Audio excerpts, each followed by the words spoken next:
5 musiciens de Timmins ont maintenant leur nom inscrit dans un livre reconnu mondialement. C'est quelque chose de bizarre, c'est spécial parce que moi, je m'en souviens quand j'étais petit. Le livre Guinness, c'était quelque chose qu'on m'en pognait quasiment à chaque année. C'était intéressant de voir tous les records. J'aurais jamais pensé qu'une journée, moi-même, je serais dans le livre.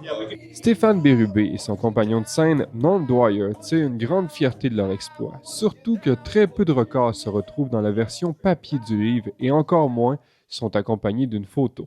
On pensait pas qu'on avait une chance pour le rendu dedans le livre. On a juste pogné un des livres puis on regardait. Ils ne nous ont pas contactés. Guinness n'a pas appelé, sent un email pour dire « Hey, t'es dans le livre! » So, on regardait. Hey! Toute la bande était bien excitée par ça. La séance de dédicace était l'occasion pour le groupe de se remémorer son record du concert le plus profond sous le niveau de la mer. Un record réalisé il y a 1 an. La prouesse a eu lieu dans la mine Kidd à Timmins à plus de 8000 pieds sous terre, devant une trentaine de personnes. Une expérience complètement différente pour des musiciens qui sont plutôt habitués de jouer dans les bars. Les acoustiques sont un petit peu différents.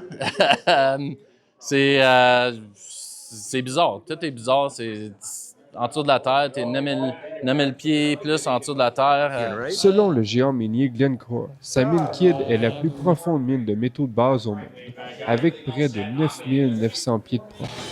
Le record du concert le plus profond pourrait donc rester entre les mains de Miners & Sons pour encore quelques années. Je sais, Sudbury, il y en a une mine que dans 10-15 ans, ça va aller à 12 000. Kidd, on a fait à 9 000. Et au-delà du record Guinness, la boutique Coles de Timmins a sans doute battu son record de vente de livres de record Guinness en une seule journée. Le groupe en a signé 54. Ici Jimmy Chabot, Radio-Canada, Timmins.